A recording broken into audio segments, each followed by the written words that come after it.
आज तिरंगा फहराता है अपनी पूरी शान से, हमें मिली आज़ादी वीर शहीदों के बलिदान से। आज़ादी के लिए हमारी लंबी चली लड़ाई थी, लाखों लोगों ने प्राणों से कीमत बड़ी चुकाई थी।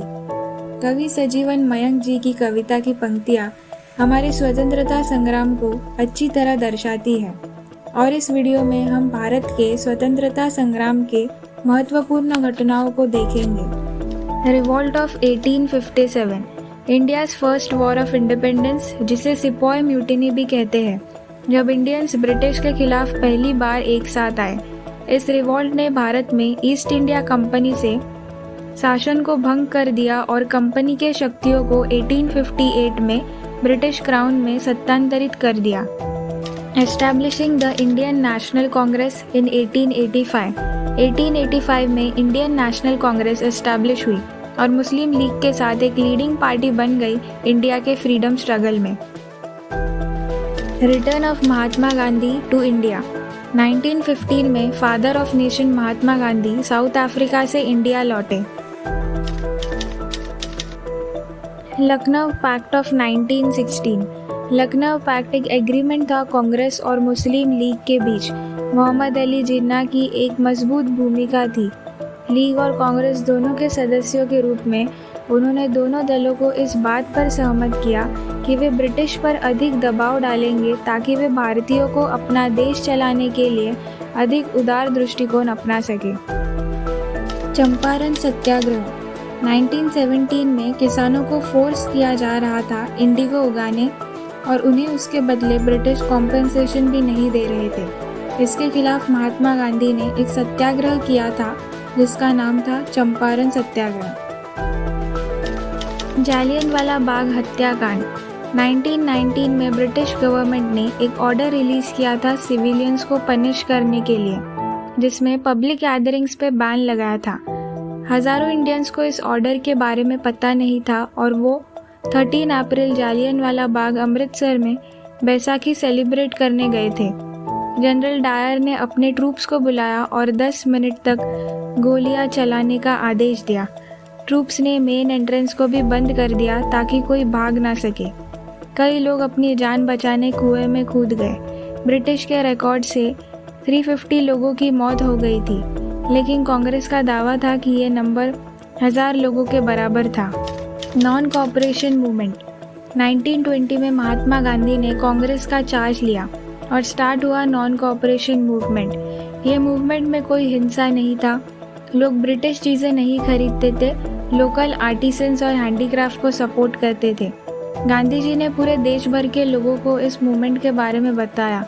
ये मूवमेंट ख़त्म होता है जब 1922 में चौरा चौरी पुलिस स्टेशन में वायलेंस हुआ था। Return of Subhash Chandra Bose to India, 1921 Subhash Chandra Bose ने अपनी इंग्लैंड की हाई पेइंग जॉब को छोड़कर इंडिया वापस आए। वो कांग्रेस में ज्वाइन हुए। उन्होंने एक न्यूज़पेपर स्वराज भी स्टार्ट किया। उन्हें 1925 से 1927 तक जेल में रहना पड़ा था। जब वो जेल से वापस आए तब उन्हें ऑल इंडिया यूथ कांग्रेस का प्रेसिडेंट और बंगाल स्टेट कांग्रेस का सेक्रेटरी बनाया। 1930 में वो कलकत्ता के मेयर भी बने। पूर्ण स्वराज ऑन जनवरी 26, 1930, जनवरी 26, 1930 में इंडियन नेशनल कांग्रेस ने इंडिपेंडेंस ऑफ इंडिया डिक्लेयर किया, जिसे ब्रिटिश गवर्नमेंट ने नहीं माना। दांडी मार्च ऑफ 1930, ब्रिटिश गवर्नमेंट ने नमक पे टैक्स लगाया था, उसके प्रोटेस्ट में महात्मा गांधी ने कई लोगों के साथ एक मार्च निकाला था, साबरमती आश्रम से दांडी बीच तक। Government of India act of 1935, government of India act और एक नए कॉन्स्टिट्यूशन के निर्माण ने अगले दशक और उसके बाद होने वाली घटनाओं की नींव रखी। Creation of Indian national army, second world war के टाइम आज़ाद हिंद फौज बनी, जिसे इंडियन नेशनल आर्मी भी कहते हैं। इस आर्मी में इंडियन प्रिजनर्स थे और उनका गोल इंडिया को ब्रिटिश रूल से फ्री करने का था। 1943 में सुभाष चंद्र बोस जापान गए थे। वहाँ उन्होंने इंडियन नेशनल आर्मी का पुनर्निर्माण किया।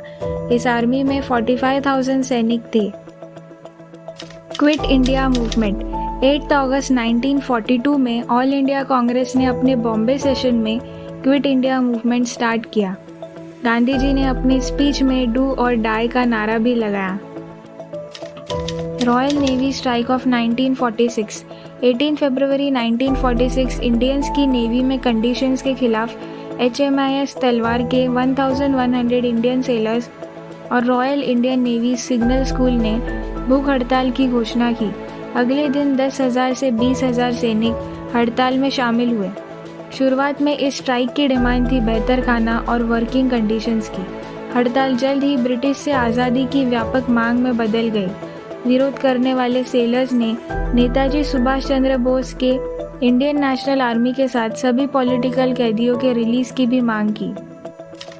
Partition of India and the independence of country in 1947। UK parliament ने इंडियन इंडिपेंडेंस एक्ट पास किया। एक्ट के अनुसार ब्रिटिश इंडिया को इंडिया और पाकिस्तान में डिवाइड किया गया।